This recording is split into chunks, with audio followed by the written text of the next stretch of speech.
Hello and welcome to Macro Pulse. This week we'll be discussing the resilience of the global market, the risks to that resilience, and take stock of the South African economy. Now, 3 months ago, many investors expected the conflict in the Middle East to derail both markets and the global economy. Yet, here we are today. US equities remain close to all-time highs. Bond yields have actually moved higher. The economy continues to surprise to the upside, and investors remain willing to pay a premium valuation for AI-related companies. So what explains this resilience? We think there are 3 reasons. First, markets are simply looking through the conflict. Markets are focused on where they think they will be in the next 6 to 12 months rather than today. Investors still believe that the Strait of Hormuz will ultimately reopen, even if that means that President Trump needs to restart attacks in the short term to speed up these negotiations. Now, as long as discussions continue, markets are willing to assume a positive endgame. But the urgency for a deal increases every day because global oil inventories continue to decline, Iran don't get revenue from their oil exports, and high fuel prices continue to weigh on Trump's approval rating. The second reason for recent resilience is that the AI theme has become even more powerful. AI investment continues to accelerate globally, data center spending remains extremely strong, and demand for semiconductors continue to surprise to the upside. So this AI capex cycle is now helping commodity prices to move higher, as well as manufacturing activity, not just in the US, but also globally. And the best example of this would be Taiwan and South Korea. Both countries are heavily dependent on imported energy, yet both have continued to outperform economically because of the strong exports of chips to the rest of the world.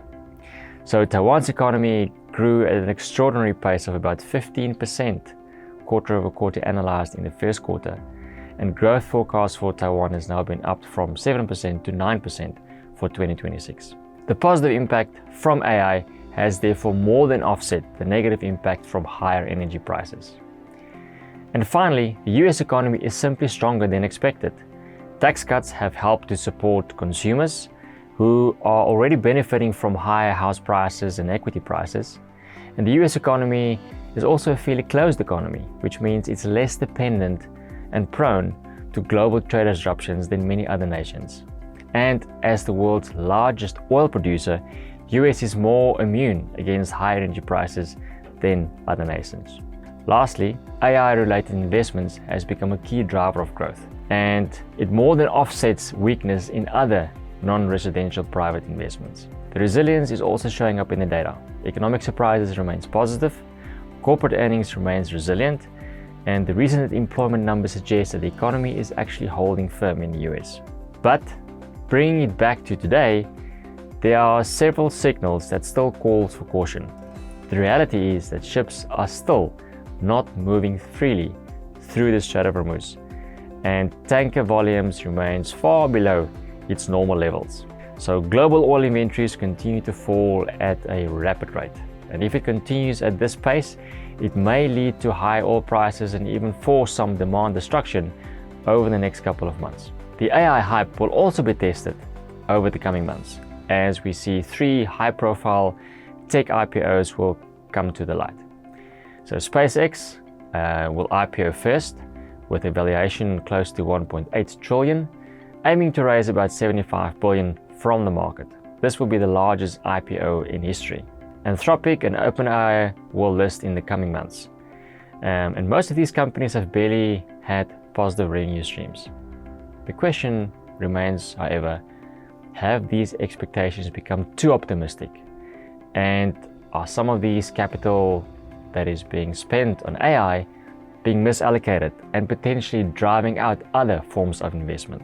The equity markets are forward-looking and might often be pricing in years of success before that success has even arrived. Equity markets also often don't like higher bond yields unless the driver of those high yields is better growth expectations. And that is exactly what's playing out today. The recent rise in the US nominal bond yields is mainly driven by higher real rates expectations and not inflation expectations. So, equity markets continue to rally in the face of these higher bond yields.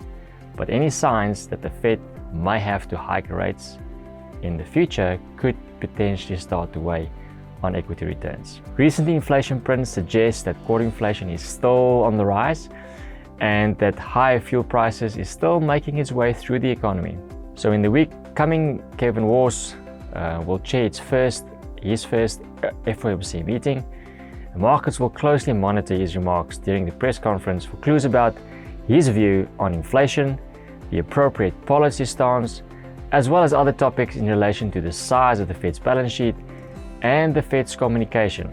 A lot of uncertainty, and this meeting may provide some volatility to markets. The SARB also had its own meeting a couple of weeks ago, and while rates have been hiked to 7% as expected, the meeting overall was less hawkish than expected. In other words, the SARB was less aggressive on its messaging around rate hikes than anticipated. So we expect the SARB to potentially hike rates again at its July meeting, and this outlook for higher rates and higher inflation will therefore continue to weigh on households and businesses and cyclical growth dynamics.